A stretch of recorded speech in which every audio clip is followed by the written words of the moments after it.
it's me, Mr. A, back with Poetry Challenge number 8, the Triolet, or Triolet, you can pronounce it either way, which is our poem for the first part of this week. Can I say first, thank you very much. I had 3 poems submitted for the nannies that we did last week, or nanny, not sure what the plural is on that. Thank you very much to Sophia in Year 6 and to Amelia in Year 2. I'm going to read those out now.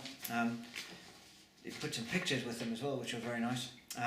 So Sophia's is: trees standing tall and firm, swaying gently in the breeze, baby birds safe at home, chirping, "Mummy, please feed me."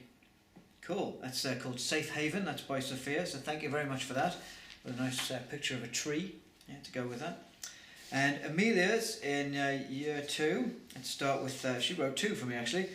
Thank you very much for that, and thank you for trying, everybody. It was really nice to get some poems submitted because I hadn't had any for a week or so. So the first one is called Liger, which is about Amelia's favourite stuffed toy. There it is. And that is: cuddly to squeeze, he's soft to stroke, nice to sleep with, to keep my dreams. It's like he's real. Excellent, love that one. And the other one is about best friends, which I particularly like this one. Nice to chat and play, I respect them a lot. I love them so much, can't wait to have them back. There you go, a really nice thought in there. So thank you very much for these. They'll go on the website too, underneath the video, so you'll be able to see them there. Great, so let's move on to today's poetry challenge, which is Triolet, or Triolet. Now, it's an interesting word. Okay, it has the word, it has the prefix tri, try, which you might think has something to do with the number 3. Now, this is an 8-line poem, so 3 and how that works into it. The only way I can see is that there is one line that is repeated 3 times through the poem, and that may be where the name comes from. And the earliest triolets were written in 13th century France. This is another French form of poetry. Although they weren't called triolets back then, they were just called songs. Again, the kind of spoken oral tradition. And they were made popular in the 17th century, so after a few hundred years, by a Benedictine monk called Patrick Carey. Forgotten to cross a T again, didn't I? He made them popular by writing quite a lot of them in a series, and all in the French language, obviously. The triolet didn't enter the English language until the 19th century, a couple of hundred years later, where they were written by, among others, Thomas Hardy, one of Britain's greatest poets and authors. He made them popular, and he was quite an expert at writing them. Now, as I said, there's some repeated lines in this form of poetry.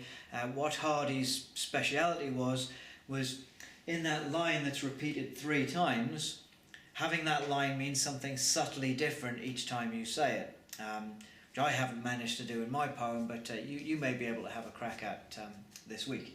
So, there are 8 lines in a triolet, and it does have a rhyme scheme. Now, I've marked on here, it goes A, B, A, B, A, B. So there are 2 different rhymes you need. You need an A and you need a B. Now the first line, that capital A, you can see that then gets repeated in line 4 and line 7. The B rhyme, the second rhyme, the one that comes in the second line, that then gets repeated at the end in the 8th line, but also there's another rhyme in here in line 6, which is also a B, but it's not the same as the first one. You only repeat the second line at the end. So what you effectively have is the first 2 lines and the last 2 lines of the poem are exactly the same. Okay? And this first line is then repeated halfway through. So you'll see this. So really you're only going to write 1, 2, 3, 4, 5 lines. The rest of them are all repeats. Okay, that's why the repeats have to be so meaningful and important. So let me show you one of mine, and then we'll go from there.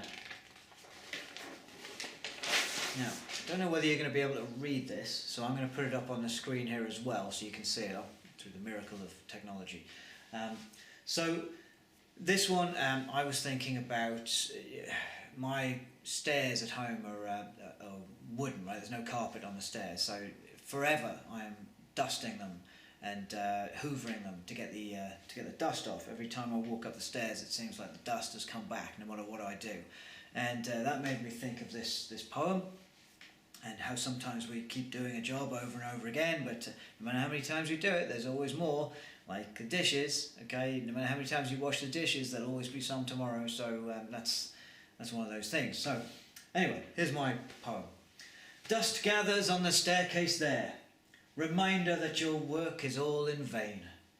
Despite your best efforts and tender care, dust gathers on the staircase there.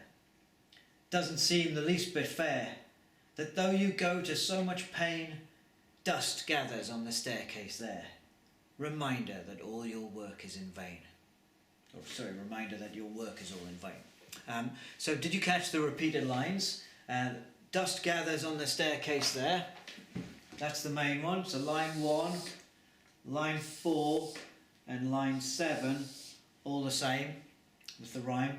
And the other lines that rhyme with that are line 3, line 5. Okay, so all those ones underlined in blue there, they all rhyme, and 1, 4 and 7 are the same. And that's like the main theme running through the poem. The other ones, the other rhyme, we can see, reminder that your work is all in vain, in the second, and that's repeated at the end. And then there's one more B rhyme in the middle, that though you go to so much pain. Right? So I've rhymed with air, and ain. That's my rhyme scheme running through the poem. Poetry sometimes is about the most simple things. Sometimes people think that poetry has to be about the most profound topics, like love, that kind of thing. But sometimes it can just be about dust on your stairs. You could read into this that it's about just work in general and how work carries on no matter what you do. There's always more to do.